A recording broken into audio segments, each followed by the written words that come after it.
heart to heart kami ni Brother Joe. Ngayon, nakita nyo, binasura na yung rules, binabasura yung constitution, pinalihin ka, dudurugin ka sa media, social media, at ka. Right before this broadcast, I'd like to send out my love to the whole Villanueva family. Nag-heart to heart kami ni Brother Joel. And even if I know the cost, it's not something you can feel unless ikaw talaga. So for example, may mga anak-anakan ako, pero siya real yung nararamdaman ng anak. May asawa ko, pero iba yung nararamdaman ng asawa ko sa pinagdaanan nilang mag-asawa, di ba? So it's different for every single person. For Senator Cheese, for Senator Jinggoy. Senator Jinggoy, nandun ako in the room nung kinukuha siya, and no one can say that we understand how his wife felt. Especially after alam nung wife niya na talagang inoffer sa kanya, hindi ka makukulong, kumampi ka lang sa administrasyon, kumampi ka lang sa grupo ni Ping Lacson, ni Senator Tito Soto, Win Gatchalian, etc. No? So, may kosto, mga kababayan, ang kalayaan at independence ng Senado, independence ng Philippines. So, hinihila tayo ngayon ng China at saka ng US in different ways, no? But yung, kaya sabi ko, we don't need to be anti-China or anti-US to be pro-Philippines. You can be pro-Philippines without being anti-anyone. Sa pinagdadaanan sa maraming lumalaban ngayon, not only for Senate independence, but para lumabas ang totoo sa flood control, lumalaban sa administrasyon, paradise na po yung konting katahimikan, no? But the question is the cost worth it? Nabanggit ko na po kanina yung sinabi ni Senator Benigno Aquino that the Filipino is worth fighting for. So that's why now and then po, wag ma-offend yung iba. Gamitin ko talaga yung laban kasi we have to continue fighting. Laban lang po. It's worth the fight. We have to continue fighting, no? Once, we're a product of hope. Kailangan ng pag-asa. Ang lahat kailangan ng pag-asa. It's the end pag wala ka ng pag-asa. And to many, during the 70s, 80s, yung senyas ng kalanganan, ibig sabihin may lumalaban pa. So, even yung daily na laban namin sa Senate na parang isa-isa lumalabas na yung totoo, na yun, sila pala ang nagpapasok sa NBI, sila Senate President Soto, coordinated pala yun. Yung Wednesday, May 13 na sinisisi sa amin ay, yung pala ay, alam din nila nung iba na nandyan sa labas, armado, tapos imbestigahan, wag imbestigahan, na hanggang ngayon hindi inimbestigahan. And then yung walkout na parang tama sila, wag palitan yung rule na walang one day notice. Ngayon, nakita nyo, binasura na yung rules, binabasura yung constitution, pinalitan yung rule kung sino magpre-preside sa impeachment. Tapos, instinct ko, sana papurihin si Senator Win Gatchalian nung sinabi niyang 16 talaga yung kailangan para makonvict ang impeachable officer. Pero biglang binura sa Facebook niya. I don't know the details so I won't comment there. But the problem is trust eh. Sinabi din nila pa ulit-ulit, kung wala kayong 13, hindi nyo pwedeng palitan yung officers. Hindi lang yung Senate President. The officers are the head of OSAA, the Senate Secretary, Senate President Pro Tempore, which is Senator Loren Legarda, and the Senate President. Pero gumawa sila ng formula na pwede na ang 12 eh. So, yung modern day version ng pinaglalaban during the Spanish-Japanese time, American times na lies. So, during the Spanish times, kasi yung di kayo organized, hindi nyo alam yung gobyerno, you don't know Christianity. So, all of that were partially true, but you didn't need to colonize a country to Christianize a country, di ba? So, yan, very clear yan. You didn't need to make people slaves, whether it's the African Americans or the kind of slavery they had in Asian countries. You didn't have to have slaves to say na it's in the name of Christianity or the name of good governance, di ba? So, yun yung modern version ngayon na 12 is 13. You need 13, but you can justify because you need the Senate and you need to cover up the flood control scam, di ba? So, my point is there is the trust. Ang trust, basta't nandyan, you can work kahit na enemy mo. Pero pag nawala yung trust, so once na paulit-ulit yung mga mananakop sasabihin, we'll give you your freedom, nakita mong binobola ka rin, di ba? So ganun din, nung February, nung sinabi nila na wala kayong kaso kapag hindi nyo nilagay si Loren Legarda as Senate President, naniwala yung marami namin kasama. But then, nabuko nila, gagamitin na naman to sa impeachment. Paulit-ulit sinasabi sa amin na ang impeachment, impartial. Pero yung definition pala nila impartial, kailangan i-convict ang Vice President. So, nung lumaban at sinabing, wag lang si Loren, nung ako na nilagay, ayan na naman. Pagka umalis kayo kay Alan, wala na kayong kaso. Pag nandiyan kayo kay Alan, kakasuhan kayo. Diba? That's why nga, iba po yung reaction ng pamilya ni Senator Jinggoy because alam nila yung totoo. Talagang na-witness din po nila yung mga tumatawag at mga nagsasabi at mga naggagaranti. So may cost po. If we don't do anything now, the cost will not fall on me immediately. It will eventually, diba, yung may individual akong pananagutan, pamilya ko, bayan ko, syudad ko, community. but it's really the next generation. So in the same manner na lumaban ng EDSA 1, EDSA 2, lumaban sa Napoles sa napakaraming scandal is because we wanted it to end. Repentance, then reformation, restitution was there, hindi lang yun masyadong keyword dati, ngayon keyword siya. Pero pagbabago, renewal. 'Di ba sa tunay na renewal, the old is gone, 'di ba? So when you say that you're a new creation in Christ, it's a work of progress. Pero kung dati may idols ka, dapat wala na. Kung dati immoral ka, dapat nawawala yung immorality. Kung dati nagnanakaw ka, hindi ka na dapat nagnanakaw. So that's the problem. Kung papayag tayo na i-maneuver lang itong flood control, at nakita na po natin, lalo po sa Blue Ribbon, headed by Senator Lacson, at hindi pa ho tapos, in-expect po namin. Part of their playbook yan, mangligaw, mag-offer ng kung ano, kung hindi, mag-threaten, kung hindi, itutuloy nila threat nila. False witnesses, maglalabas ng mga contractor, di ba kinuha ngayon si Diskaya. Meron na pong bumaliktad dun sa mga DPWH na sinabi nila na dinidiktahan din sila kung ano sasabihin. Yung unang sinabi ni Yusek Bernardo, nagbago din yon.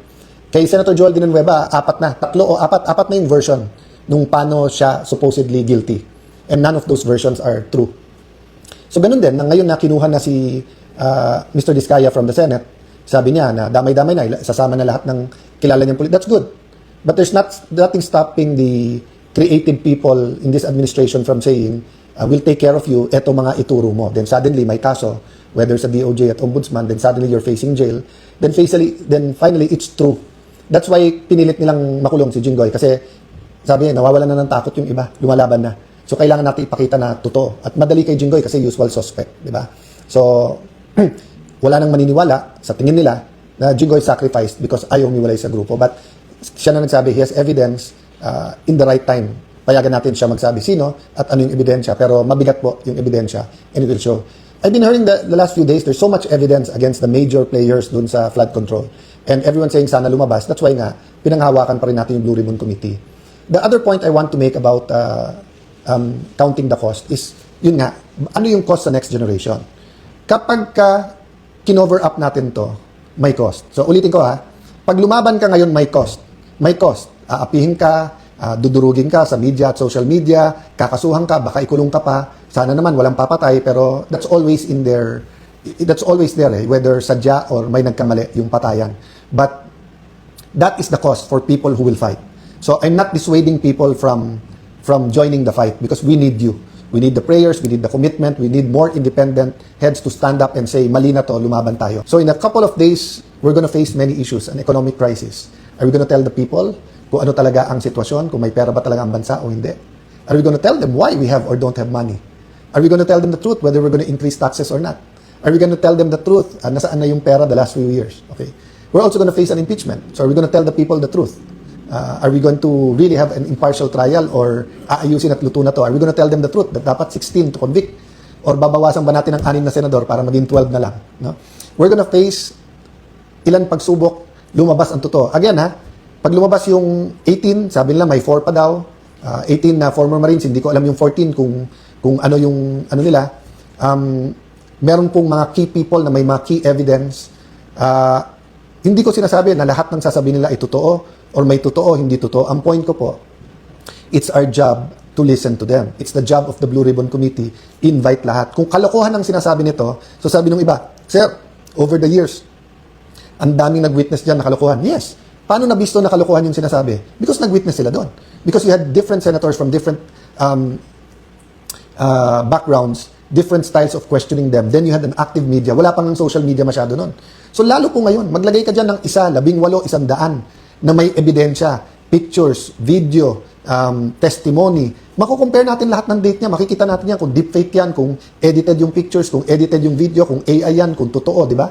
So, but the point is, if we cover it up, grabe po ang magiging cost at ang magsasuffer nito next generation. So, when natapos yung martial law, nagkaroon ng new constitution, sabi nung iba, hindi nawala yung corruption, na-decentralize lang. So dati centralized sa Malacanang at sa executive ang corruption. Ngayon may corruption sa legislative, sa konsehal, sa barangay. Businessman, yun din ang sinasabi. Dati I just have to contend with the USEC, naging director. Dati I just have to contend to the mayor. Ngayon panay barangay captain. So nandiyan yung mga problema. But the question is, after 40 years ng EDSA revolution, is the new generation, kami na yon, mga martial law babies, ready to turn over to the next generation to say, we're ready to be corrupt-free. So yun po yung cost ng laban namin ngayon. We cannot turn over to you a corrupt, free Philippines pag hindi tayo lumaban. And dun sa mga Gen Z na hindi naiintindihan yung laban ngayon, hindi rin namin maintindihan yung laban ng parents namin noon. Kaming mga pro-Marcos, simple lang. Pro-Cory kayo, pro-Marcos kami. Ganun kami, ganyan kayo. At that time, it was simple. Dalawang na lang eh. Sa basketball, Crispa, Toyota. Sa toothpaste, Colgate, Close-Up. Sa camera, Kodak, Fuji, dalawa lang pagpipilian. Ngayon, magulo na. Multi-party. Everyone, may sobrang left, may sobrang right, may pink, may original yellow, may pink lawan, may DDS, merong DDS pero hindi ako ganito. May Marcos alone, may Marcos pa rin, may Marcos na rin. So, gumugulo. At saka dati, dyaryo, ilan lang. TV, ilan lang.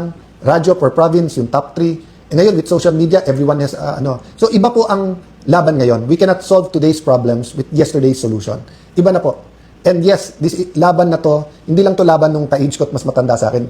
Laban to ng ating mga Gen Z, ng mga bata ngayon. Those between, 15, 16, 17 to 30. Laban nyo to kasi you will inherit. So some of you think we're wrong and it's better the direction we were taking. Some of you think we're right. Hindi yun yung topic natin tonight. Ang topic natin tonight, simple lang, may cost.